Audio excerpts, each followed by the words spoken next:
오늘 출애굽기 10번째 시간입니다. 제목은 하나님의 이름이라는 제목으로 성경 본문은 출애굽기 3장 12절에서 14절까지 12절에서 14절까지 다 같이 읽도록 하겠습니다. 하나님이 이르시되 내가 반드시 너와 함께 있으리라. 네가 그 백성을 애굽에서 인도하여 낸 후에 너희가 이 산에서 하나님을 섬기리니 이것이 내가 너희를 보낸 책이니라. 모세가 하나님께 아뢰되 내가 이스라엘 자손에게 하시기를 너희의 조상의 하나님이 나를 너희에게 보내셨다 하면 그들이 내게 묻기를 그의 이름이 무엇이냐 하리니 내가 무엇이라고 그들에게 말하리까. 하나님이 모세에게 이르시되 나는 스스로 있는 자이니라. 또 이르시되 너는 이스라엘 자손에게 이같이 이르기를 스스로 있는 자가 나를 너희에게 보내셨다 하라. 아멘.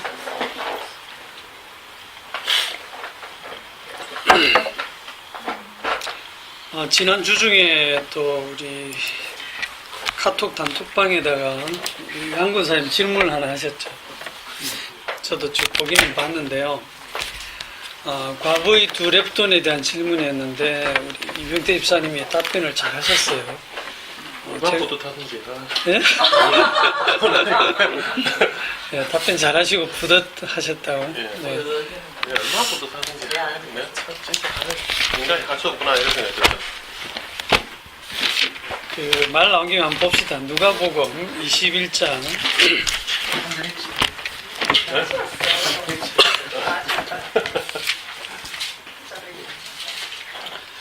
누가복음 21장 1절에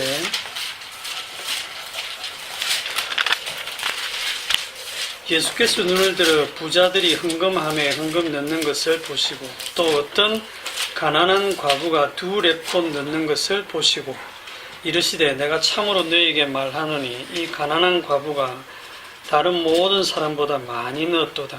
저들은 그 풍족한 중에서 헌금을 넣었거니와 이 과부는 그 가난한 중에서 자기가 가지고 있는 생활비 전부를 넣었느니라 하시니라. 이 본문을 가지고 기존의 목사님들은 거의 열이면 열 많이 넣었다 얘기 강조를 하시죠. 많이 넣었다. 어떻게 많이 넣었냐. 비율을 따져가지고 생활비 전부 100%를 넣었다. 비록 가난해도 힘에 지나도록 헌금을 한 것을 예수님이 지금 칭찬하고 계시다. 이렇게 해석을 하거든요. 그렇게 보여요. 글은 그렇게 보이는데 주님의 의도는 그게 아닙니다. 이미 하나님께서는 이 성전을 성전으로 보지 않습니다. 하나님의 영광이 떠났고 저번에 말씀드린 것처럼 예수님이 성전 청결 사건, 그 성전 청결 사건이 아니라 그랬죠. 이건 성전 아니라고 완전히 박살을 내시는 겁니다. 21장에 있는 이 말씀은 20장 그 앞에서부터 읽어와야 됩니다. 자, 보세요. 20장 45절 모든 백성이 들을 때에 예수께서 그 제자들에게 이르시되 긴 옷을 입고 다니는 것을 원하며 시장에서 문안받는 것과 회당의 높은 자리와 잔치의 윗자리를 좋아하는 서기관들을 삼가라. 그들은 과부의 가산을 삼키며 외식으로 길게 기도하니 그들이 더욱 엄중한 심판을 받으리라 하시니라. 예수께서 눈을 들어 부자들이 헌금함에 헌금 넣는 것을 보시고. 원래 성경은 장절이 없어요. 원래 성경. 그러니까 이게 연결해서 읽으셔야 돼요. 그래서 47절에 그들은 과부의 가산을 삼킨다. 이 말씀이 연결됩니다. 어떻게 삼킬까요? 이거를 보면 구약에 뭐가 딱 떠오르냐면 사르밧 과부가 떠오르거든요. 안 떠오르시는구나. 구약의 사르밧 과부 얘기하시죠? 그 열왕기상 17장에 보시면 17장 8절에 여호와의 말씀이 엘리야에게 임하여 이르시되 너는 일어나 시돈에 속한 사르밧으로 가서 거기 머물라. 내가 그곳 과부에게 명령하여 네게 음식을 주게 하였느니라. 이래 돼 있어요. 내가 그곳 과부에게 명령하여 네게 음식을 주게 하였느니라. 지금 엘리야 시대에는 이 이스라엘이 엄청나게 그 우상 숭배를 하고 그래서 이제 하나님의 심판이 임하는데 3년 6개월간 비가 안 오죠. 그리고 그때 먼저 이 엘리야가 그리 시냇가로 가서 그 하나님이 까마귀를 통해서 엘리야를 이렇게 먹였어요. 그런데 이제 시냇물도 다 마르고 난 다음에는 뭐라고 하냐면 시돈에 속한 사르밧으로 가면 거기에 과부가 있는데 그 과부에게 가면 내가 그 과부에게 명령을 해놓았으니까 음식을 네게 줄 거다. 엘리야가 갔어요. 갔더니 그 과부가 아이고 엘리야 선자님 어서 오세요. 제가 하나님 명령 듣고 딱 기다리고 있었습니다. 이렇게 나온 게 아니에요. 누구십니까? 근데 이 엘리야가 와가지고 떡 하나 좀 가져와라. 그러니까 저는 떡이 없고요. 가루통에 가루 한 움큼하고 기름 조금 있는데 이제 그거 떡 하나 만들어가지고 자식하고 내하고 먹고 이제 죽으려고 합니다. 아 그래 알겠는데 나한테 먼저 가져와라. 진짜 싸가지 없잖아요. 이 엘리야가 죽겠다는 사람한테. 그런데 이 과부가 무슨 정신인지 해갖고 갖고 왔어요. 근데 갖고 오기 전에 엘리야가 뭐라고 하냐면 나한테 먼저 가져와라. 그러면 그 기름통에 기름이 마르지 않고 가루통에 가루가 마르지 않는다 얘기했어요. 근데 그 말을 믿은 거야. 이 과부가 미쳤죠. 그걸 어떻게 믿어요? 완전 사기치는 거 아닙니까? 그거 딱 가져오면 지가 배가 엄청 고프니까 자기 먹고 그냥 입 싹 닫고 뭐 몰라 이럴 수도 있잖아요. 안 그래요? 그런데 그걸 믿고 갖다 줬다는 거지. 그러고 보니까 사르밧 과부의 기름통 또 가루통에 가루가 마르지 않고 기름도 마르지 않았다는 거예요. 가뭄이 끝날 때까지. 그런 기적이 일어났다는 겁니다. 그 구약의 성경 구절을 신약에 와서 서기관들이 해석을 어떻게 하겠습니까? 오늘날 목사님들이 어떻게 해석하겠어요? 엘리야는 주의 종이니까 주의 종인 목사를 잘 섬기면 마르지 않는 축복을 주신다고. 예? 마르지 않는 축복. 비록 여러분들이 지금 가난하고 힘들어도 주의 종을 잘 대접하면 주님이 30배, 60배, 100배로 갚아주신다고. 이 말씀을 근거해서 설교를 안 하겠습니까? 지금 누가복음에 나오는 이 과부도 그 얘기를 알고 있을 것이고 또 서기관도 그 구약의 과부 얘기를 알기 때문에 그렇게 설교를 했을 거예요. 그러니 이 과부는 2렙돈 이제 가지고 이거로 이제 빵 하나 사 먹고 죽을 지경인데 그거를 몽땅 헌금하면 넣었단 말입니다. 그 말씀을 믿고 이게 과부의 가산을 삼킨 거예요. 성경을 잘못 해석해가지고. 고아와 과부는 오히려 신약 성경에 이래 와보면 초대교회 때 고아와 과부를 돕죠. 연보를 모아가지고. 돕지 고아와 과부에게서 뜯어내는 게 아니에요. 구약 성경은 십자가를 통해서 전부 재해석이 돼야 됩니다.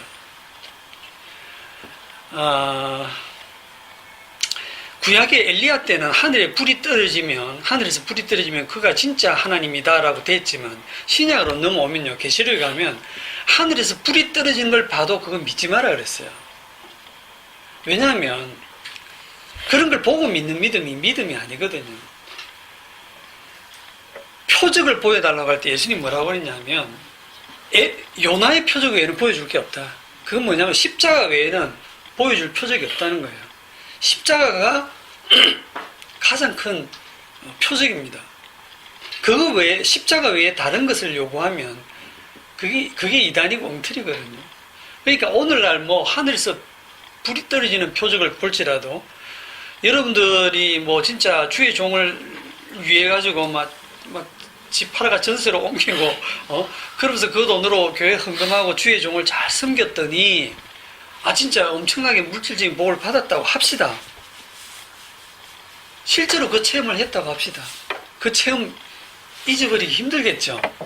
그게 미혹이라니까요. 예? 실제로 썩은 이빨이 금리가 된다고 합시다. 그게 십자가랑 무슨 상관이 있습니까? 그게 딱 미혹이라니까요, 오늘날은. 그러니까 이 본문 말씀은 과부가 헌금 많이 했으니까, 이렇게 힘든 상황에서도 생활비 전부를 할 정도로 헌금 많이 했으니까 너희들도 그렇게 해라 하고 예수님이 칭찬하고 이걸 표본으로 얘기하신 게 아니에요. 그 다음 페이지로 딱 넘어가면 5절에 어떤 사람들이 성전을 가리켜 그 아름다운 돌과 흙물로 꾸민 것을 말하며 예수께서 이르시되 너희 보는 이것들이 날이 이르면 돌 하나도 돌 위에 남지 않고 다 무너뜨려지리라. 왜? 이거 그냥 건물이니까. 이 건물 세우려고 과부가 두 랩돈 헌금, 자기 재산 다 갖다 바치고, 부자들은 풍족한 중에 또 헌금하고, 그것들이 다 아무것도 아닌 거예요. 하나님은 사람의 돈을 받지 않습니다. 인간에게서 아무것도 받지 않습니다.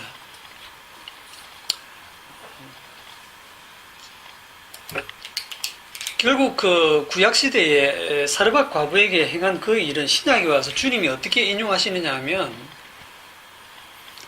예수님이 자기 고향 땅에 가서 그 회당에서 설교를 하셨을 때 이사야서를 읽으면서 이 말씀이 오늘날 너에게 응했다 하고 쭉 설교하시면서 선지자가 고향에서는 환영을 받지 못한다 그 얘기를 하시면서 엘리야 시대에 3년 6개월간 흉년이 들었을 때 이스라엘에 많은 과부가 있었지만 그 과부 어느 누구에게도 가지 않고 엘리야는 시돈 땅에 있는 사르밧 과부에게 보냄을 받았다. 또 엘리야 때에 이스라엘에 엘리사 때에 많은 나병 환자가 있었지만, 문둥병자가 있었지만 그 중에 하나도 고침을 못 받고 오직 수리아 사람 나아만밖에 없었다. 이게 무슨 뜻이냐면, 그 이스라엘은 버리고 왜 이방 땅으로 엘리야가 갔냐면 버리셨다는 거예요. 이스라엘을. 이미 이스라엘에서 하나님의 영광이 떠났다는 얘기를 하는 거지. 이 기적을 통해서 헌금 많이 하면 하나님이 넘치게 복 준다, 그걸 얘기하시는 게 아니란 말입니다. 그러니까 성경을 정말 잘못 이해를 하고 있는 거죠. 그런데 우리 이 집사님이 설명을 잘 하셨는데 제가 조금 정리를 했습니다. 자, 이제 오늘 본문으로 가보겠습니다. 12절에, 출애굽기 3장 12절에 하나님이 이르시되 내가 반드시 너와 함께 있으리라. 네가 그 백성을 애굽에서 인도하여 낸 후에 너희가 이 산에서 하나님을 섬기리니 이것이 내가 너를 보낸 증거니라. 하나님을 섬기게 하는 것이 출애굽의 목적입니다. 그죠? 출애굽 목적이 하나님을 섬기게 하는 거예요. 그런데 궁금한 것이 뭐냐면 왜 하필이면 꼭 애굽에서 인도하여 내어서 이 산에서 섬긴다고 할까요? 예? 하나님을 섬긴다라고 하는 그 표현은 성경에 나는 너희 하나님이 되고 너는 내 백성이 되리라, 나는 그의 하나님이 되고 그는 내 아들이 되리라, 이렇게 다양하게 표현되어 있는데 하나님을 섬기는 것은 마음이 중요하지, 안 그래요? 마음이 중요하지 뭐 장소가 중요합니까? 애굽에 있어도 하나님 잘 섬길 수 있지 않나요? 왜 굳이 애굽에서 출애굽을 해가지고 다른 곳으로 나와야 됩니까? 그게 무슨 의미일까요? 구약은 전부 다 그림자인데 출애굽을 한다는 얘기는 원래 출애굽하기 전에 이미 하나님이 그 애굽 땅에 이스라엘 백성을 집어넣었죠. 애초에 거기 집어넣고 400년간 거기서 살게 하시면서 뭘 했냐면 이스라엘 사람들을 누구로 만들었냐면 애굽 사람 만들었어요. 완전히 애굽 사람을 똑같은 사고방식을 가진 애굽 사람을 만들었고 절대로 그 애굽에서 빠져나올 수 없게 만들었어요. 빠져나올 생각도 없어요. 본인들 자체가 생각이 있어도 못 나오는데 이미 이들 생각은 애굽을 나올 생각이 없어요. 그들이 원하는 건 뭡니까? 그냥 좀 편하게 살자는 거지. 예? 너무너무 바로왕이 괴롭히니까 좀 편하게 살자고 하나님께 부르짖는 거지 여기를 버리고 나가겠다는 생각은 없는 거거든요. 그런데 그런 상황을 딱 만들었어요. 애굽 사람을 만들고 애굽에서 절대 못 빠져나올 환경을 만들었어요. 요게 오늘날 신약으로 딱 가져오면 어떤 의미가 되냐면 우리를 육신으로 태어나게 해서 죄 아래 나게 해서 죄 아래 딱 가두어 놓은 상태예요. 죄 아래 가두어 놓은 상태. 성경이 모든 것을 죄 아래 가두었으니라고 갈라디아서에서 말씀하고 있거든요. 그러므로 우리가 죄 아래 딱 가두어져 있기 때문에, 그런데 우리는 그 가두어져 있다는 것도 모르고 이미 그 속에서 그냥 먹고 마시고 시집가고 장가고 살면서 그게 죄인 줄도 모르고 거기서 빠져나갈 생각도 없고 나가고 싶지도 않고 그냥 육신으로 사는 이 땅에서 어쩌면 좀 편하게 살까, 어쩌면 좀 더 풍족하게 살까, 그걸 원하지. 그걸 원해서 주님 부르고 하나님 부르고 예수님 부르지, 여기서 이 세상에서 출애굽하려고 주님을 찾는 게 아니잖아, 그죠? 결국 그 출애굽에 왜 애굽에서 꼭 떠나야 되느냐 할 때 그 애굽이 상징하는 게 이 세상이고 육이라는 거예요. 육. 육으로 난 것은 육인데 절대로 육에서 영으로 넘어가는 방법이 없다는 거예요. 요한복음 4장에 보면 수가성 그 여인이 우리 조상들은 이 산에서 예배하는데 당신들의 말은 예배할 곳이 예루살렘에 있다 하더이다. 그때 예수님이 뭐라고 했냐면 이 산에서도 말고 예루살렘에서도 말고, 그걸 적용하면 애굽에서도 말고 시내산에서도 말고 뭐 이렇게 해도 되잖아, 그죠? 그러니까 이 장소의 의미가 뭐로 싹 바뀌느냐 하면 너희가 참으로 예배할 때가 오는데 어떻게 예배하느냐? 영과 진리로 예배할 때가 온다. 그렇게 얘기하죠. 그러니까 육에서 영으로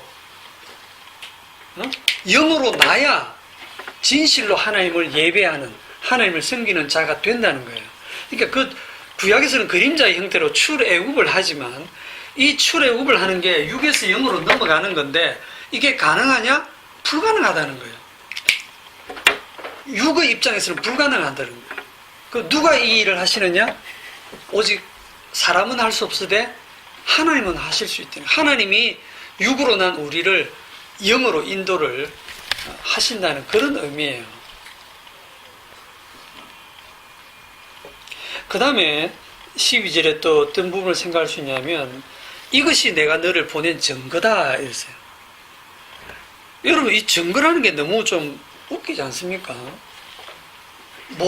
하나님이 모세를 보냈다는 증거를 뭔가 이 모세가 막 좀 신기한 기적들을 많이 행하고 뭐 말을 뭐 아주 설교를 잘한다든지 뭔가 이렇게 눈에 보이고 귀에 들리고 하는 그런 만질 수 있는 그런 뭔가 확실한 증거를 딱 가지고 가서 이스라엘 백성들 앞에 딱 들이대면서 내가 하나님이 보낸 사람 맞지? 이렇게 해야 인정받을까 말까 한데 뭐라고 하냐면 네가 이스라엘 백성을 인도하여 낸 후에 이 산에서 하나님을 섬길 건데 그게 내가 너를 보낸 증거다. 이렇게 순서가 거꾸로잖아요. 무슨 증거가 그래? 예? 이게 우리가 예수를 믿는 과정하고 똑같습니다. 참고로 그 창조과학회라는 게 있는데 여러분도 들어봤을 거고 저도 옛날에 창조과학회 강의를 거의 뭐 있는 대로 다 들어보고 저도 그 강의를 해보기도 했는데 이 창조과학회가 뭐냐면 하나님의 천지 창조를 과학적으로 한번 증명을 해보자는 거예요. 그래서 화석이나 지층 또 자연이나 동식물을 이렇게 관찰을 해가지고 그걸 과학적으로 이렇게 증명을 굉장히 많이 해냈어요. 그러면 그렇게 과학적으로 증명을 많이 해내면 사람들이 그걸 보고 야 이거 과학적인 사실이네 하고 하나님이 살아계심을 믿을 수 있다는 거죠. 과학적으로만 잘 이렇게 근거를 대서 설명하고 증거를 들이대면 사람들이 잘 믿을 거라는 거예요. 저도 옛날에 그런 생각했어요. 야, 그 강의 듣고 너무 좋아가지고 야 이거 진짜 확실하네. 이러면 안 믿을 사람 없겠네 할 정도였거든.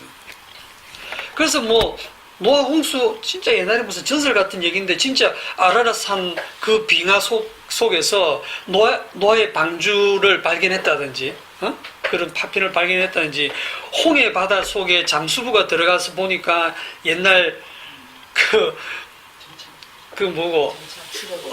전차 출애굽할 때 애국 군대가 들어와서 물에 빠져 죽은데 그 전차 바퀴라든지 그런 말 발굽이라든지 그런 흔적들이 그대로 지금 남아있는 게 발굴이 되거든요. 그런 걸 보면서 막 환호를 하는 거예요. 야, 진짜 있었던 일이네.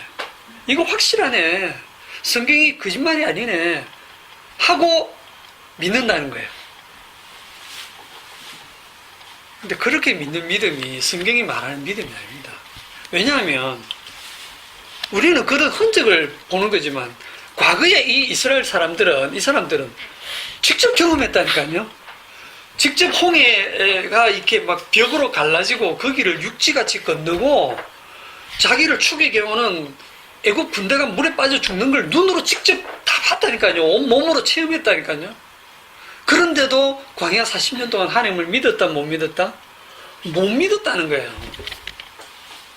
이 사람이 믿는다는 이 믿음은요, 믿음이 아니에요. 성경이 말하는 그 믿음이 아닙니다. 그러니까 무슨 기적을 보고 믿는 믿음, 무슨 증거를 보고 믿는 믿음, 그 믿음이 아니에요. 그래서 나중에 그 이스라엘이 출애굽이 돼가지고 나와서 하나님을 섬기는데, 그렇게 섬기게 되면 그게 내가 너를 보낸 증거다. 이렇게 지금 정말 앞뒤가 안 맞는 얘기를 하시는 거예요. 비유를 하자면 여러분의 육체적인 생명도 마찬가지예요. 여러분들이 그 지금 생명을, 육체적인 생명도 결과만 있는 거예요. 원인은 여러분한테 없어요. 여러분들이 나는 태어나야지 결심했어요? 나는 태어날 줄 믿습니다고 믿었어요? 아니면 여러분들이 막 어떤 노력을 했어요? 아니에요. 어느 날 여러분들이 생각을 할 수 있고 말을 할 수 있고 이럴 때 내가 살아있네. 내가 그냥 살아있다는 거 아는 거예요. 알면서 내가 어떻게 살아있지? 엄마 아빠가 내가 너를 낳았잖아. 그래 낳으셨어요? 몰랐네. 이래 되는 거예요. 그러니까 그냥 출생의 원인이 나한테 없어요. 나한테 없어요. 그런데 뭐가 있습니까?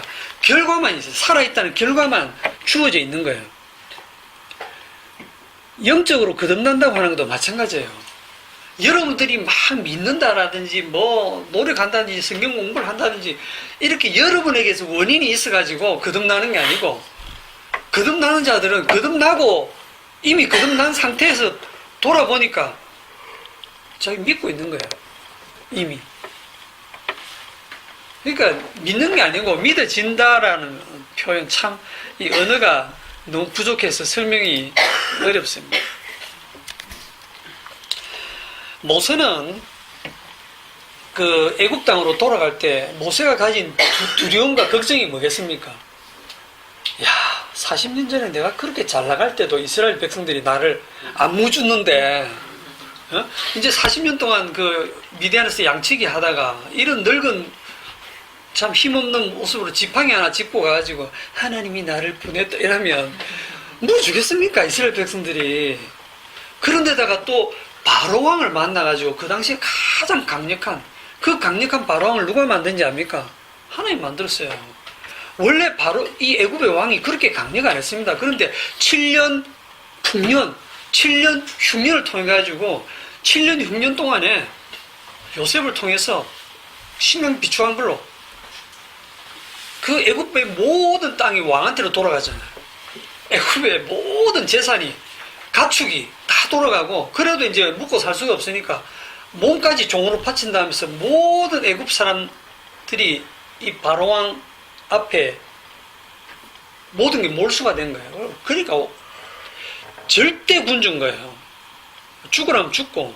그러니까 바로왕의 말 한마디에 죽고 살고 다 하는 거예요.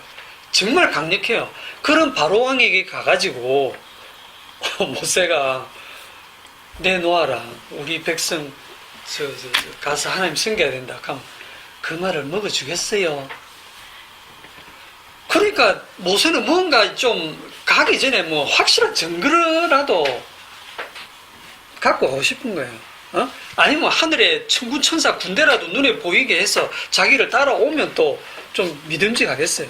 그런데 뭐냐? 말뿐입니다. 무슨 말? 내가 반드시 너와 함께 있으리라. 이거 얼마나 내가 반드시 너와 함께 있으리라.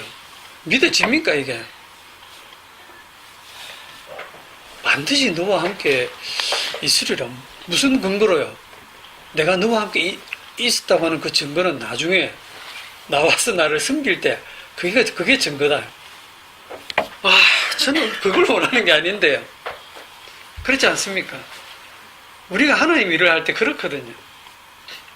자, 내가 반드시 너와 함께 있으리라 이 말 뜻은 모세 네가 앞장서서 일을 하면 하나님 내가 너를 뒤에서 도와줄 거다 이런 뜻 아닙니다. 그거는 세상적인 사고방식이에요.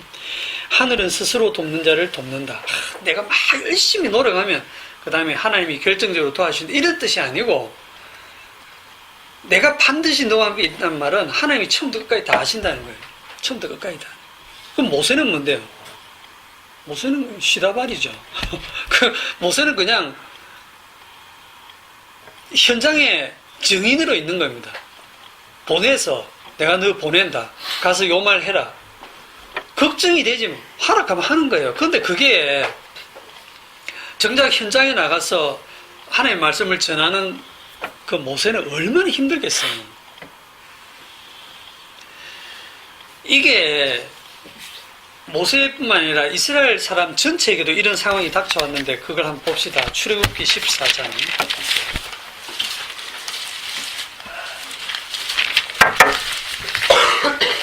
출애굽기 14장 10절에 제가 10절, 11절을 읽을 테니까 여러분이 12절부터 14절까지 읽으세요. 바로가 가까이 올 때에 이스라엘 자손이 눈을 들어 본즉 애굽 사람들이 자기들 뒤에 이른지라. 이스라엘 자손이 심히 두려워하여 여호와께 부르짖고 그들이 또 모세에게 이르되 애굽에 매장지가 없어서 당신이 우리를 이끌어내어 이 광야에서 죽게 하느냐. 어찌하여 당신이 우리를 애굽에서 이끌어내어 우리에게 이같이 하느냐. 우리가 애굽에서 당신에게 이런 말이 이것이 아니냐. 이르기를 우리를 내버려 두라. 우리가 애굽 사람을 섬길 것이라 하지 아니하더냐. 애굽 사람을 섬기는 것이 광야에서 죽는 것보다 낫겠노라. 모세가 백성에게 이르되 너희는 두려워하지 말고 가만히 서서 여호와께서 오늘 너희를 위하여 행하시는 구원을 보라. 너희가 오늘 본 애굽 사람을 영원히 다시 보지 아니하리라. 여호와께서 너희를 위하여 싸우시리니 너희는 가만히 있을지니라. 너희는 가만히 있을지니라. 예. 출애굽 어린 양의 그 피의 유월절 밤을 지나고 출애굽에 나올 때에 이스라엘 백성들은 의기양양했을 거예요. 와, 하나님은 우리와 함께 하신다. 그런데 이들의 착각이 뭐냐면 자기들이 이제 하나님을 섬길 만한 어떤 자질이나 능력이 있으니까 하나님이 참 우리가 특별한 민족이니까 인도해 낸다는 그런 생각이 있을 거예요. 그런데 정작 하나님이 이들을 그냥 곱게 약속의 땅으로 육지로 쭉 갈 수 있어요. 그런데 방향을 틀어가지고 어디로 가냐면 홍해 바다로 딱 데려가세요. 그래갖고 두 골짜기 사이에 앞쪽은 바다고 골짜기 사이로 들어가서 뒤에서 애굽 군대가 쳐들어오면 옆으로는 도망도 못 가고 앞에는 홍해 바다가 가로막고 있고 뒤에는 애굽 군대가 축에 와서 이거는 꼼짝없이 아다리 꼼짝없이 딱 갇혀서 죽을 수밖에 없는 환경으로 하나님이 딱 밀어넣는 거예요. 진짜 하나님 짓궂죠. 딱 밀어넣고 넣으니까 이스라엘 백성들이 심히 두려워하여 부르짖고. 이거 당연한 거예요. 지금 뒤에 와서 칼로 죽인다는데 두려워하지 않을 사람이 어디 있겠습니까? 그래서 심히 두려워해서 막 어떡하냐면 여호와께 부르짖습니까? 주여 주여 살려주세요 하고 부르짖는다니까요. 기도하지 말아야 합니다. 여러분들이 말로 기도하는데 여러분 마음속으로 원하는 게 엄청 많죠? 마음속으로 막 부르짖잖아요. 주님. 마음속으로 여러분 부르짖는 뭐 하나님 안 들은 주님인 줄 압니까? 부르짖습니다. 그런데 출애굽의 목적이 뭐라 했죠? 하나님을 섬기는 거라 했어요. 그러면 지금 이스라엘 사람들이 하나님을 섬기는데 관심이 아예 애초에 관심이 없다는 게 지금 여기서 바로 드러나요. 죽음 앞에 딱 도달했을 때 이스라엘 백성들은 우리가 여기서 죽으면 하나님을 어떻게 섬기지? 이런 걱정하는 게 아닙니다. 이 광야에서 개죽음을 당하느니 애굽 사람을 섬기는 게 낫지 않느냐? 우리가 애굽에 있을 때 당신한테 그렇게 말 안 했느냐? 우리는 애굽 사람 섬길 거라. 가만 좀 두라고 안 했더냐? 거기에 매장지가 없어 우리를 끌어내서 여기서 죽이느냐? 이 양반아. 하고 막 그 모세를 원망합니다. 그 모세를 원망하는 게 결국 누구를 원망하는 거예요? 하나님을 원망하는 거예요. 결국은 하나님 섬기는 데는 관심 없어요. 하나님이 영광이고 하나님 섬기는 데 관심 없고 애굽 사람을 섬기겠다. 이 말은 진짜 애굽 사람을 섬기고 싶어 섬기겠다는 게 아니에요. 살려고, 자기 살려고. 결국은 자기 생존. 나는 어쨌든지 살아나야 된다는 거예요. 살아남아야 된다는 거예요. 그게 자기 자신을 섬기는 거죠. 결국은. 그런데 뭐라고 하시냐면 너희는 가만히 있을지니라.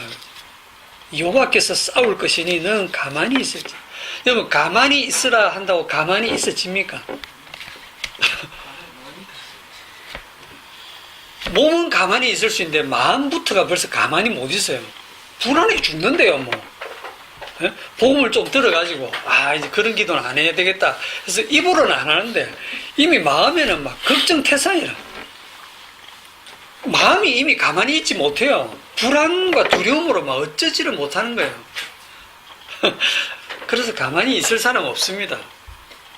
만약에요 이런 일이 벌어지기 전에 지금 이제 상황이 끝나고 나서 하나님이 홍해를 건너서 이렇게 무사히 건너게 하고 나서 막 찬양을 하는데 이스라엘 사람들이 생각을 해보면 우리가 건너기 전에 왜 그렇게 울부짖고 원망하고 막 하나님께 막 그렇게 모세를 원망하고 하나님께 부르짖고 그랬을까? 하나님이 좀 미리 말씀해 주셨으면 모세가 미리 여러분 하나님이 우리를 이 홍해 앞으로 다 인도하실 건데 그러면 조금 있으면 애국 군대가 쳐들어올 건데 그러면 비록 겁이 나겠지만 걱정하지 말고 하나님이 또 기적으로 홍해를 갈라줄 건데 그럼 그 길을 건너가면 애국 군대가 따라 들어오다가 물에 빠져 죽도록 하나님이 하실 건데 그러니까 여러분들은 원망하지 말고 불평하지 말고 두려워하지 말고 가만히 있으세요. 하나님이 다 하실 겁니다 하고 미리 얘기해 주면 안 됩니까? 미리 해주면 가만히 있을 수 있을까요? 안 됩니다. 미리 얘기해 줘도요 인간은 안 됩니다. 네? 그래서 여러분 너무 하나님 보고 불친절하다 하지 마세요. 여러분들을 하나님은 늘 이런 홍해 앞과 같은 이런 상황을 몰아넣어서 가만히 있지 못하는 상황을 만들고는 그 가만히 있어도 된다고 하는 것을 나중에 하나님이 다 해결해 놓고 뭘 얘기하시냐면 너희들은 가만히 있지 못하는 존재라는 걸 계속 폭로시키는 거예요. 실제로 여러분들 삶 속에서 통장에 돈이 자꾸 줄어가고 수입 들어오는 거는 없고 성경은 날마다 일용할 양식을 주시니 걱정 말라고 하시고 그럼 걱정 말라고 하면 걱정이 안 됩니까? 걱정되죠. 성경이 가만히 있으라 하나님이 그래 말씀하시면 그래 내가 가만히 있어야지 내가 이 말씀을 지켜내야지 이렇게 하는 게 뭐냐면 자기 주제를 모르고 나대는 겁니다. 이런 걸 나댄다라고. 하나님 앞에서 내가 말씀대로 살아내겠다라고 나대지 마세요. 가만히 있으라는 이 말씀은요 우리가 가만히 있지 못하는 인간이라는 것을 드러내시는 말씀이에요. 그러면 성령 받은 성도는 저는 아무리 이 말씀 들어도 역시 저는 가만히 있지 못하는 그런 믿음 없는 자군요 이렇게 고백을 하시면 되는 겁니다. 여기서 주목할 것이 그러면 가만히 안 있고 막 하나님 원망하면 하나님이 구원 안 합니까? 두려워하지 말라 했는데 막 두려워하고 벌벌 떨고 믿음 없이 행동하면 지옥 갑니까? 전혀 그렇지 않습니다. 여러분 6월절 밤을 한번 생각해 보세요. 6월절 밤 죽음의 천사가 애굽의 모든 집을 돌면서 장자들을 다 죽일 때 집집마다 막 곡소리가 나고 비명소리 울음소리가 나지 않겠어요? 그 밤에 그럼 옆집에서 막 곡소리가 나고 막 와 하는 비명소리가 나고 막 사람이 죽어나갈 때 얼마나 두렵겠어요. 지금 우리 집 앞에는 어린 양의 피를 발랐어요. 모색하라는 대로. 발랐는데 불안할까요? 안 할까요? 불안해. 야, 저 피를 발랐는데 죽음의 천사가 어두부가 잘 못 보고 들어와서 실수로라도 나를 죽이면 어떡하지? 여러분, 그 불안해할 수 있거든요. 두려워할 수 있다니까요. 벌벌 떨 수 있어요. 그러면 죽음의 천사가 아이고 이 피를 발랐는데 그래 못 믿고 불벌 떨고 두려워하느냐, 안 죽으라. 죽이십니까? 안 죽이시거든요. 그 사람이 지금 어떤 마음 상태인지, 감정이 어떤지, 그 사람이 인격이 어떤지, 그 사람의 외모가 어떤지 전혀 안 봅니다. 뭐만 봅니까? 피만 딱 보고 피인데 넘어갑니다. 피가 구원하는 거예요. 여러분의 믿음이 여러분을 구원하는 게 아니고 피가 구원하는 거예요. 그러면 반대로 한번 얘기해 봅시다. 피를 안 바르고 나는 이스라엘, 혈통적으로 난 이스라엘이야. 이스라엘 백성들은 다 하나님이 지금까지 구원하셨지. 재앙을 내릴 때도 이스라엘과 애굽을 구분했으니까. 오늘 밤도 마찬가지예요. 굳이 저렇게 뭐 피 바르고 저는 유치한 짓을 왜 하니? 설마 우리 집은 그럴 일이 없어. 나는 이스라엘 백성이기 때문에 나는 뭐 저런 피 같은 거 안 발라도 하나님이 구원하실 거야. 하고 그 확신, 그 구원의 확신이 너무 확실해. 너무 자기 스스로 확신해. 그렇게 믿음이 대단하면 안 죽습니까? 죽습니다. 왜? 피가 없거든요. 피가 없으면 그 사람이 아무리 믿음이 좋고 아무리 교회 봉사를 많이 하고 아무리 헌금을 많이 하고 아무리 신앙생활 잘했어도 아무리 윤리도덕적으로 완벽해도 죽는 겁니다. 뭐가 구원한다고요? 피가 구원한다. 이렇게 이제 피로 구원한다고 하니까 이제 그 피가 어디 있느냐 이렇게 저번에 우리 집사님 말씀대로 피가 어디 있느냐 이런 질문을 했다 해요, 그죠? 어떤 집사님, 어떤 분이 왜 묻습니까 그거를? 피가 어디 있냐 왜 묻냐면 피가 어디 있어야 내가 그 피를 이렇게 받아가지고 냉장 보관이라도 잘 해가지고 필요할 때 내가 그걸 딱 발라가 쓸 거 아닙니까? 그러니까 이게 뭐냐면 그 피를 내가 내 눈으로 확인하고 만지고 내가 잘 보관해서 내 소유로 삼아서 내가 필요할 때 그걸 쓰겠다는 거예요. 그러니까 내가 잡겠다는 거예요. 이게 뭐하고 같으냐면 모세가 하나님 이름을 묻는 것과 똑같아요. 하나님 이름이 뭡니까? 이름 알아 뭐 할래? 하나님을 다 잘 파악해서 하나님 제대로 알아서 구원받겠다는 거거든요. 이게 결국은 주님의 피로 구원한다는 말은 그 피 흘리심으로 심판주가 되신 그분이 일방적으로 구원하신다는 겁니다. 그 피로 일방적으로 구원하신다는 피의 보정으로 우리에게 성령을 주셨어요. 그 성령이 우리 마음에 오셨는데 우리가 오늘 찬송할 때 그 피가 내 마음에 큰 증거 됩니다. 이런 찬송을 했잖아요. 요한일서 5장을 한번 봅시다. 찾아봅시다. 요한일서 5장 6절.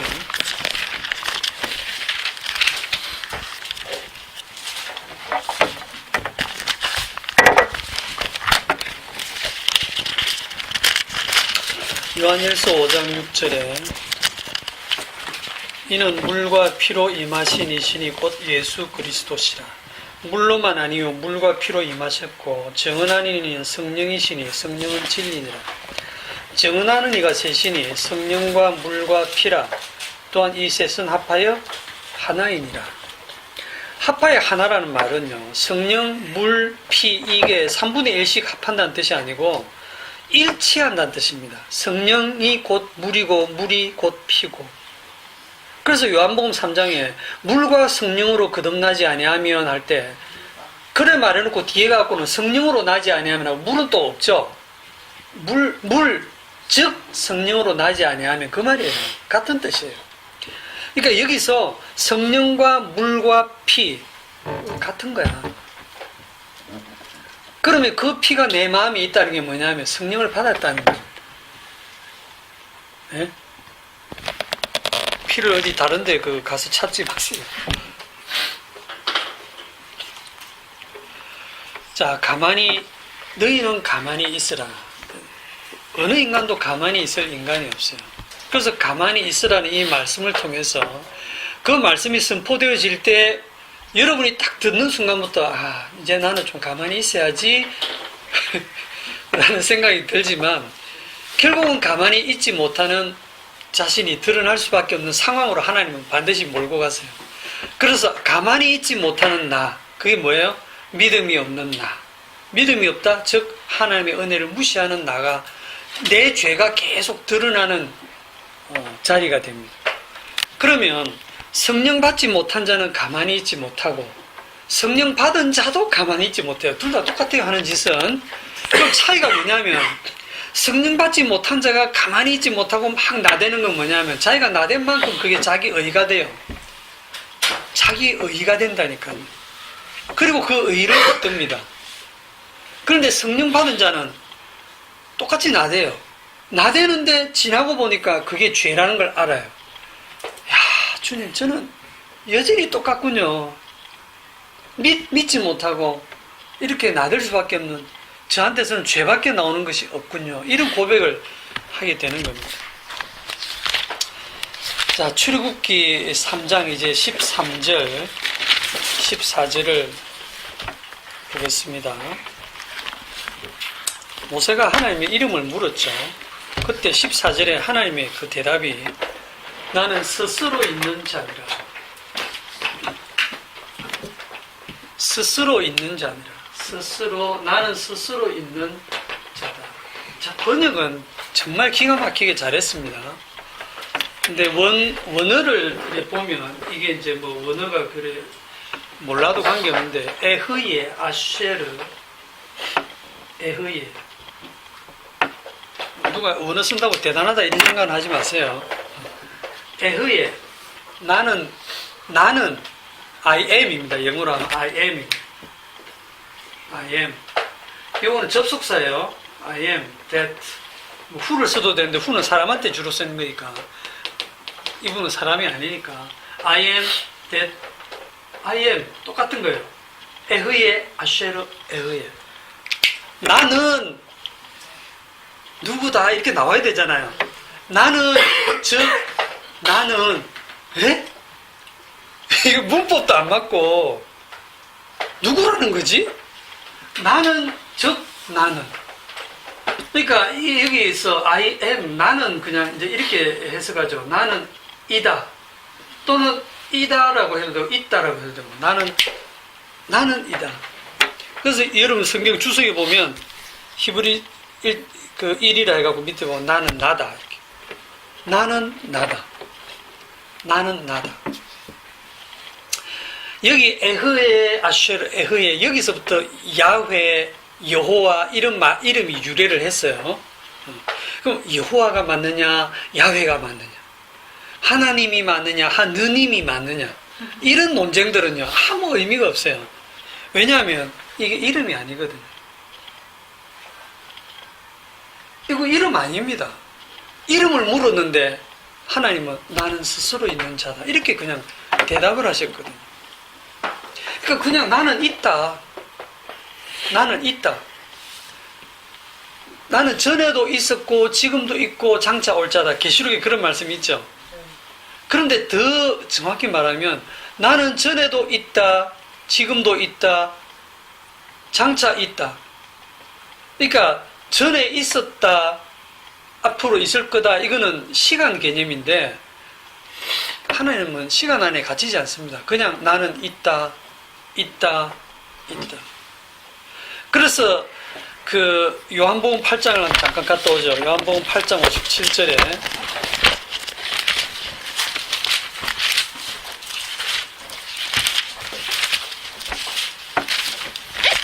요한복음 8장 57절부터 59절을 요한복음 8장 57절 59절을 같이 읽읍시다.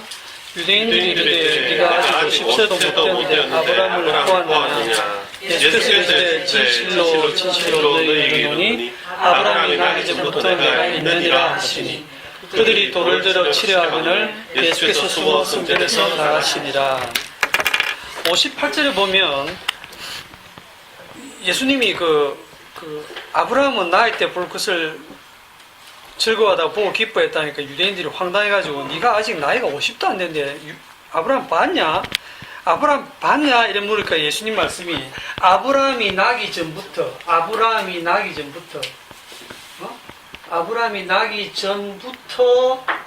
내가 뭐라고 해야 됩니까? 있었다. 이렇게 하는 게 문법적으로 맞죠? 아브라함이 나기 전부터 내가 있었다. 이게 선제해 있다는 건 나기 전부터 내가 있었다. 이게 문법으로 맞잖아요. 59절에 보면 그들이 돌을 들어 치려 하거든. 엄청나게 화가 난 거예요. 유대인들이 돌을 들어 치린다는 거는 신성모독이거든. 왜 돌을 들어 치려 하느냐면 문법이 틀려서 그렇습니까? 아니 우리 히브리 문법을 그렇게 엉터리로 하니? 하고 화가 나서 치려고 하는 게 아니잖아요. 여기에 예수님이 지금 문법을 완전히 파괴하신 거예요. 아브라함이 나기 전부터 내가 있다.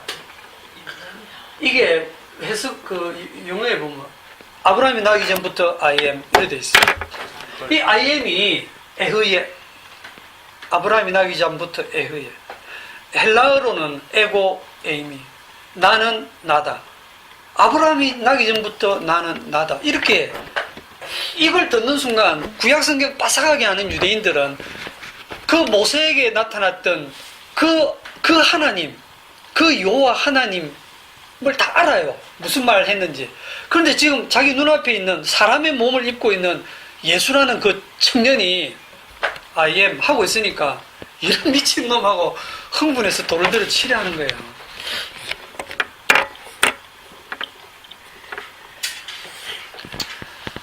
너무 황당하죠. 그 영원하신, 그냥 나는 과거에도 있다. 그러니까 모세 때도 있다. 아브라함 때도 있다. 아브라함 때도 있다. 모세 때도 있다. 지금도 있다. 장차 있다. 없었던 적이 없대. 영원히 계신다는 거예요. 영존하시는 하나님. 영원히 계신다는 거예요. 하나님은, 우리 제목이 오늘 하나님 이름인데 하나님은 이름이 없어요.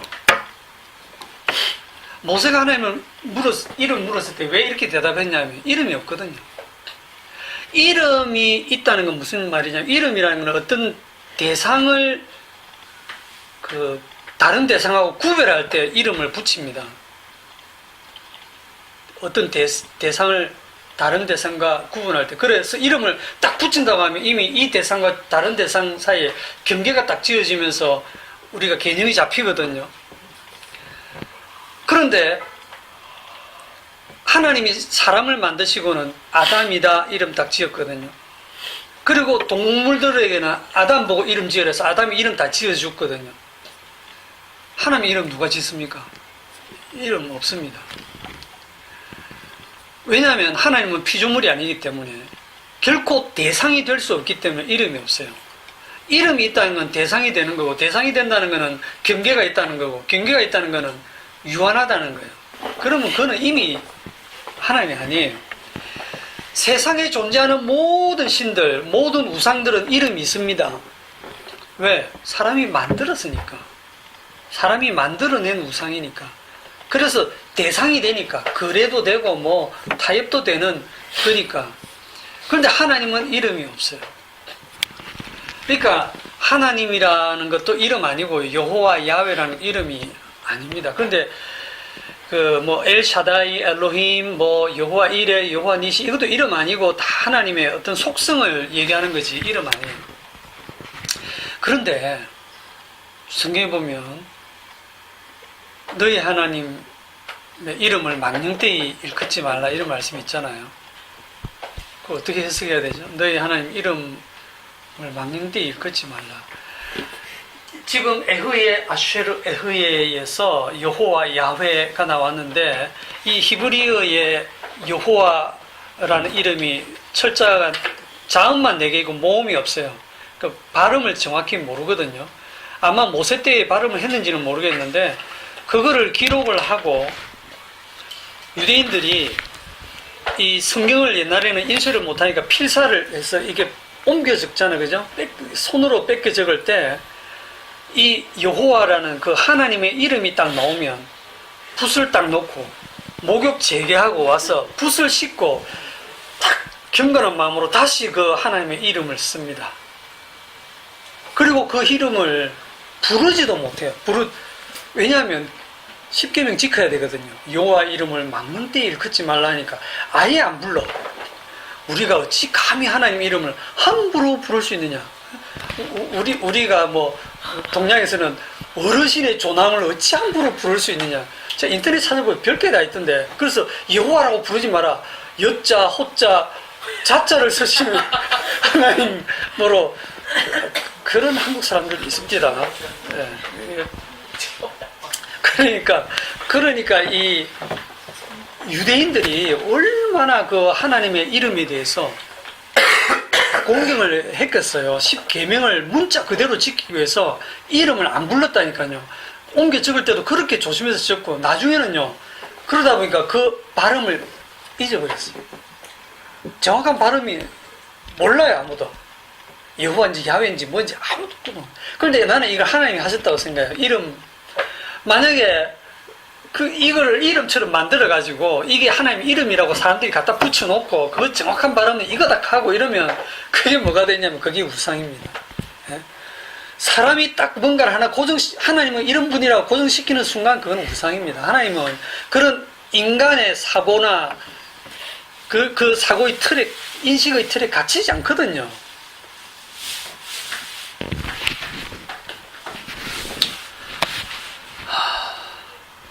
그분은 이름이 없기 때문에 그분은 없는 존재입니다.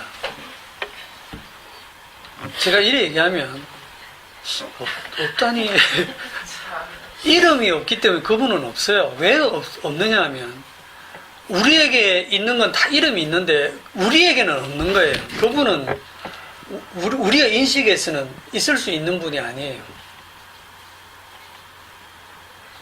그러니까 나는 스스로 있는 자란 이 말씀을 모세가 알아들었을까? 모세가 이스라엘 백성에게 전했을 때 백성들이 알아들었을까? 오늘날 저와 여러분들은 이걸 알아들을까? 오늘날은 수많은 정보가 있잖아, 그죠? 성경 인터넷만 뒤져도 이 스스로 있는 자에 대한 신학적인 해석들이 엄청나게 많습니다. 저도 많이 봤는데 보면 뭐 원어 분석에서부터 이거는 히브리 동사인데 미완료 시제이기 때문에 나는 있었다, 있다, 앞으로 장차 있을 것이다 이렇게 해석할 수도 있고, 이거는 뭐 하야 동사이기 때문에 비로 해석하면 되고 비컴으로 해석해서 나는 되게 할 것이다, 되게 하고 되게 할 것이다, 뭐 되게 했다, 그리고 나는 어디에나 다 있을 것이다, 무소부지하신 하나님이다, 뭐 이렇게 막 이제 신학적인 설명들이 있어요. 그냥 참고로 한 번씩 보시는데 그걸 다 우리가 정보로 받아들인 다음에 그리고 오늘 이거 참 멋지잖아요. 에흐예, 아쉐르, 에흐예. 이것도 탁 듣고 난 다음에 네, 하나님, 저는 스스로 있는 자라는 곳에 이렇게 깊은 뜻이 있었군요. 제가 이런 하나님을 믿겠습니다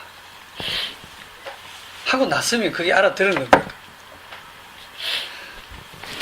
그게 안 된다는 거예요. 제가 이래 얘기하면 집사님 뭐가 그리 잘났습니까? 그럼 집사님 뭐 앞에 그 신학자들이 한 그 모든 얘기들을 부정하고 틀렸다고 지금 말씀하시는 겁니까?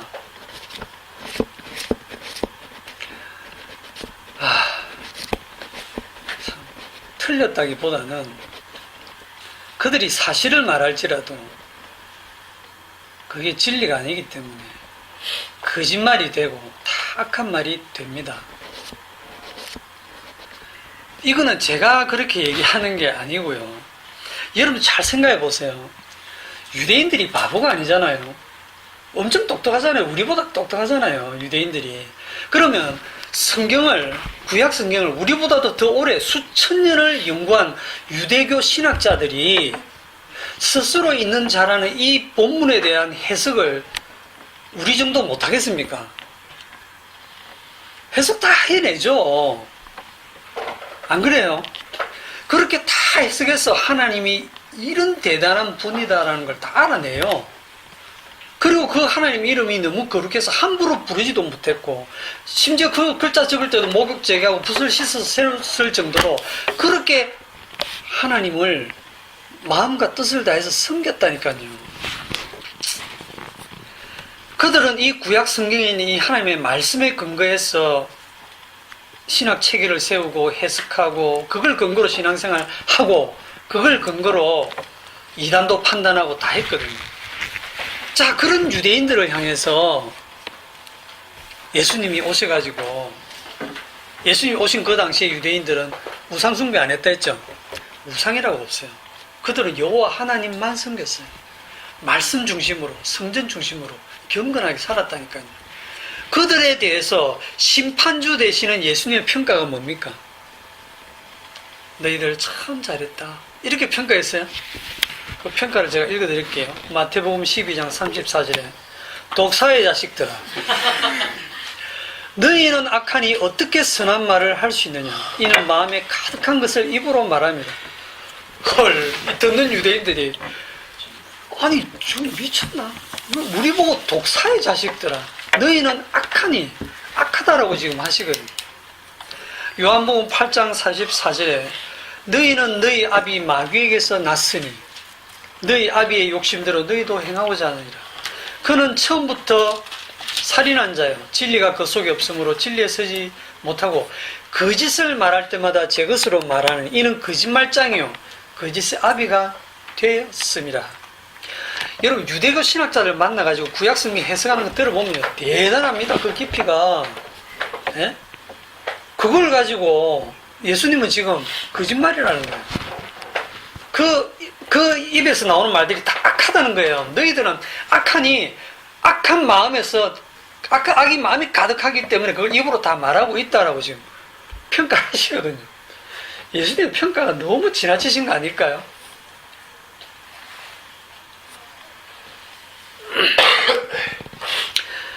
이렇게 스스로 있는 자라는 데 대해서 이렇게 정말 잘 해석한 유대인들이 예수님을 죽였다는 겁니다. 사실이. 예? 예수님을 결국은 죽였다는 사실이에요. 이름을 묻는 모세에게 예수님이 이름이, 그 하나님께서 이렇게 대답하신 건 아까 말씀드린 것처럼 그분은 이름이 없기 때문에 존재하지 않는다고 아까 설명했지만, 이게 오해하지 마세요. 존재론적으로 그분이 진짜 안 계신다는 뜻이 아니고 우리가 전혀 알 수 없는, 인식할 수 없는, 우리가 어떤 대상으로 존재할 수 없는. 그럼 우리가 우리 마음속에 10이면 10사람이 하나님에 대한 생각이 다 다르죠. 하나님은 이런 분이다, 자기가 성경을 아는 만큼 하나님 이런 분이다라고 생각하고 딱 그걸 고정시키는 순간 그게 우상이 됩니다. 그래서 하나님이 너희들은 나를 비교해서 어떤 것도 만들지 마라. 여러분, 마음에 생각한 게 딱 나온 게 우상이거든요. 새겨놓은 거거든요. 여러분 마음에 뭘 생각하든지 그걸 고정화시켜서 딱 꺼내놓으면 그 우상입니다. 그래서 예수님에게는 다 이단이라 했잖아요.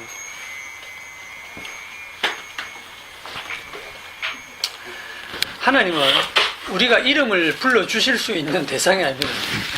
김춘수의 좋은 시가 있잖아요. 내가 그의 이름을 불러주기 전에 그는 다만 하나의 몸짓에 지나지 않았다. 내가 그의 이름을 불러주었을 때 그는 내게로 와서 꽃이 되었다. 멋지다. 연애 편지 쓸 때 저도 옛날 집사람한테 쓸 때 이름 구절 한 번씩 넣고 썼는데, 이게 딱 지금 뭐 오글거려서 저도 못 봐요. 이게 딱 인간 중심의 사고방식입니다. 사람이 내가 네 이름을 불러줄 때 너는 의미가 있지, 내가 안 불러주면 너는 뭐 아무것도 아니잖아. 의미가 없잖아. 하나님도 내가 믿어줘야 하나님이지, 내가 하나님 이름 불러줘야지. 그런데 하나님은 네가 내 불러준다고 하나님 되는 것도 아니고, 네가 내 안 불러준다고 하나님 안 되는 것도 아니고, 너희들이 부르고 안 부르고, 그러니까 그게 하나님께서는 인간의 마음 속에서 나오는 모든 하나님에 대한 생각을 다 부정하시는 거예요. 다 악하다 하는 거예요. 그러면 여러분들은 그렇게 아멘 하시면 됩니다. 가보나. 그러면 성경에 이런 말씀이 있잖아요. 누구든지 여호와의 이름을 부르는 자는 구원을 얻으리라. 요엘서. 이거 어떻게 해석해야 되죠? 여호와의 이름을 부르는 자. 여러분 보세요. 여호와를 부르는 자가 아니고요. 여호와의 이름을 부르는 자. 여호와는 뭐고 이름은 뭐지? 굉장히 어렵거든요, 이게. 여호와의 이름을 부르는 자는 구원을 얻으리라. 여호와여. 그럼 됩니까? 이게 신약으로 오면 사도행전 2장에 누구든지 주의 이름을 부르는 자는 구원을 얻으리라. 주의 이름이 또 뭐지? 그걸 쭉 따라 내려가면 누구든지 예수 그리스도의 이름으로 세례를 받고 죄사함을 받으면 된다 나오거든요. 그리고 주 예수를 믿어라 그래 나오거든요. 그러니까 우리는 그럼 예수님의 이름을 부르면 구원받는구나. 예수님 이렇게 부르면 됩니까? 예수라는 이름은 유대인 사회에서 아주 흔한 이름이에요. 우리나라에서 철수처럼 흔한 이름이에요. 서면에 뭐 요즘은 철수가 별로 흔하지 않겠지만 요즘 뭐가 이름이 흔합니까? 예찬이도 흔하죠. 저 사람들 많이 모이는 데 가서 예찬아 그러면 두세 명 돌아보듯이 그 유대 사회가 갖고 예수야 하면 서너 명 돌아본다니까요. 그러면 그 흔한 이름인 예수를 가지고 예수님 제가 예수님의 이름을 제가 알겠습니다. 이런 분인 줄 알겠습니다. 하고 그 예수님의 이름을 부르면 예수님이 나의 죄를 위해서 십자가에 죽으시고 부활하시고 성천하시고 성령님 보내신다. 이거 내가 이제 정보로 다 들어서 제가 다 합니다, 이제. 그리고 이거 믿기로 내가 결심했어, 내가 믿겠습니다.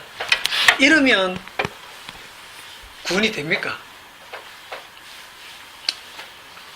안 되거든요. 그 이름을 부른다고 하는 건요.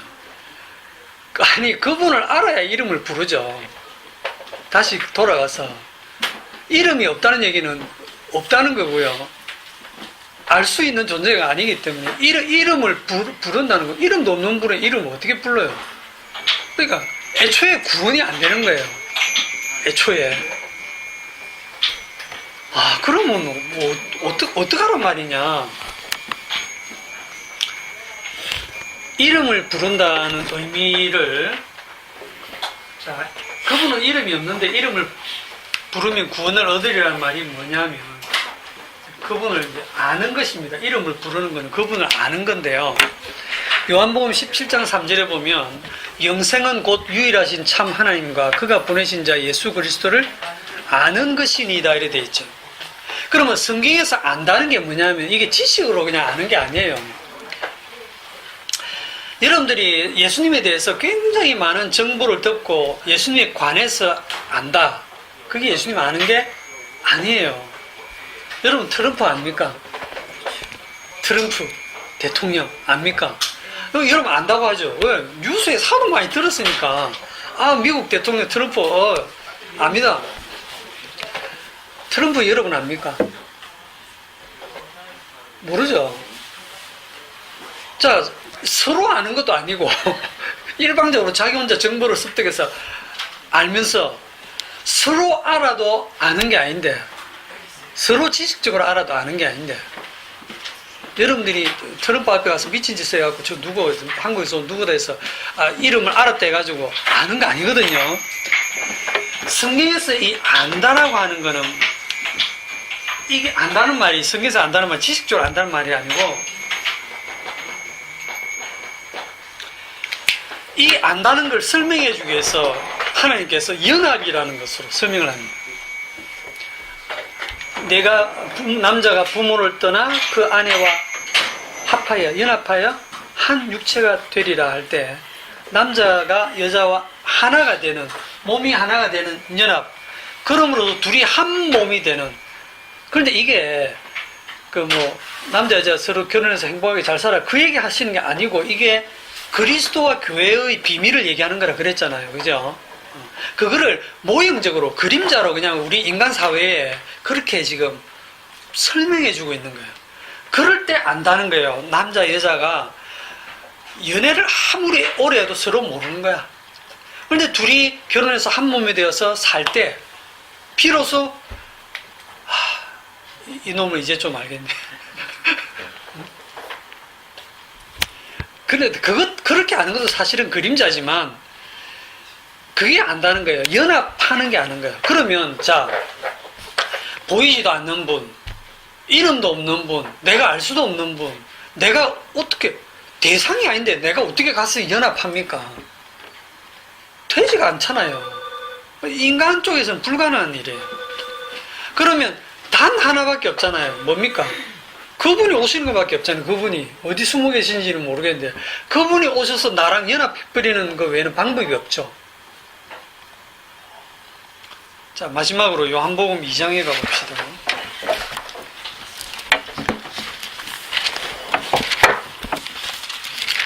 요한복음 2장에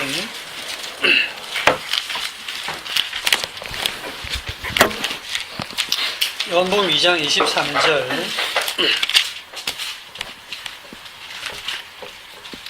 유월절에 예수께서 예루살렘에 계시니 많은 사람이 그의 행하시는 표적을 보고 그의 이름을 믿었으나, 예수는 그의 몸을 그들에게 의탁하지 아니하셨으니 이는 친히 모든 사람을 아심이요 또 사람에 대하여 누구의 증언도 받으실 필요가 없었으니 이는 그가 친히 사람의 속에 있는 것을 아셨음이니라. 자, 여기 보면 예수님은 누구의 증언도 받을 필요가 있다 없다. 인간들이 알아주든 안 알아주든, 인정해주든 안 해주든, 당신은 정말 하나님의 아들입니다라고 믿어주든 안 주든 그거 아무 의미가 없다는 거예요. 그런 인간들의 믿음은 안 쳐주는 거예요, 예수님이.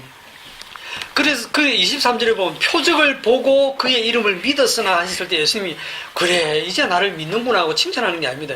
이 믿음이 지금 가짜 믿음이라는 거예요.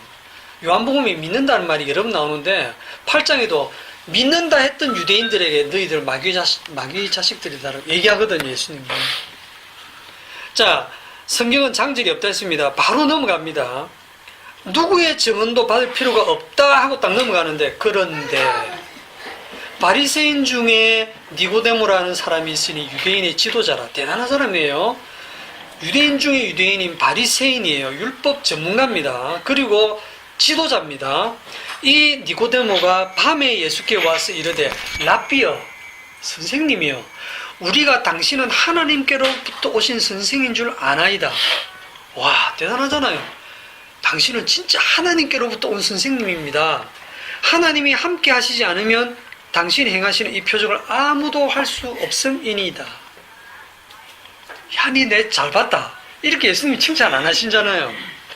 지금 아무의 증언도 필요가 없다고 했는데 지금 딱 바로 그날 밤에 니고데모가 와서 예수님을 증언하잖아요. 야, 제가 보니까요, 당신이 행하시는 거 보니까 확실하네요. 예, 하늘에서 오신, 하나님께로부터 오신 분 맞네요. 그랬더니 예수님이 네가 내를 참 잘 봤네, 이래 하신 게 아니에요. 정말 난데없는 얘기를 하거든요. 사람이 거듭나지 아니하면 하나님의 나라를 볼 수 없느니라. 도무지 못 알아들을 얘기를 하시는 거예요. 하나님 이름이 뭡니까? 나는 스스로 있는 자다. 이거 못 알아듣는 얘기거든요. 잘 생각해 보세요. 지금 막 니고데모는 그래도 예수님을 제법 안다고 이제 다 그렇게 하늘로부터 온 선생입니다라고 했는데 예수님이 거듭나지 않으면 하늘 나를 볼 수 없다. 그래, 거듭나는 게 뭡니까? 하고 막 물었잖아요. 그래서 들었어요. 예, 거듭나야 되는군요. 예, 예수님, 그럼 저 거듭나겠습니다. 예, 거듭날게요. 거듭난 줄 믿습니다. 이러면 됩니까? 그게 그냥 전부 다 육이라니까요. 안 된다니까요. 응? 육으로 난 것은 육이다. 육으로 난 상태에서 아무리 예수님을 눈으로 보고 만지고 귀로 듣고 그 말씀을 듣고 그 표적을 보고 그게 구약에서 다 행한 거거든요. 그래도 그렇게 해서 믿는 믿음은 믿음이다 아니다? 아니다. 못 믿는다 이 말이에요. 육에서는 절대로 영으로 못 간다는 얘기입니다. 그러면은 결국 뭐다? 결국은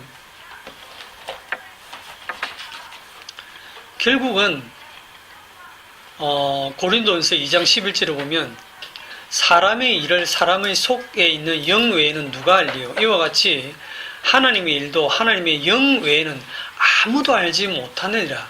자, 하나님의 일도 하나님의 영 외에는 아무도 몰라. 라는 말은 하나님의 영을 받지 아니하면 하나님의 일을 전혀 모른다는 얘기죠. 하나님을 알지 못한다는 거예요. 하나님과 그의 보내신 자 예수 그리스도를 아는 것은요, 성경부를 백날 첫날하고 아무리 많은 인터넷으로 지식을 습득하고 이런 분이고 저런 분이고 신학적으로 무소부재하고 영혼 자존하고 막 백날 첫날 배우고 들어도 그거 아는 거 아니라니까요. 그걸 다 악하다 하는 거예요. 주님은 오직 일방적으로 주님께서 십자가 지시고 부활하셔서 심판주 되신 그분께서 이제 그분이 보내주신 성령을 받은 자만이 하나님의 일을 알 수 있다. 그렇게 성령을 오셔가지고 죄인인 우리와 연합하셔서 우리와 함께 죽으시고 함께 사시는 분, 그렇게 성령 받은 자들은 내게서는 죄밖에 나오는 게 없다는 걸 알게 되고, 결국은 자기 지식이나 이런 걸 자랑하는 게 아니고 십자가만 자랑하는 곳으로 가게 되는 거예요. 오늘 여기까지 하겠습니다. 기도합시다. 주님 말씀을 통해서 우리가 어떤 존재인지를 알게 하시고 또 하나님께서 우리를 어떤 길로 인도하시는지를 말씀을 해주고 계십니다. 오직 주의 이름을 위해서 의의 길로 인도하시는데 그 의의 길이 우리의 죄를 통해서 주님의 십자가만을 드러내는, 십자가만 자랑하는 그 길임을 깨닫게 하여 주옵소서. 예수님의 이름으로 기도합나이다. 아멘. 네. 수고하셨습니다.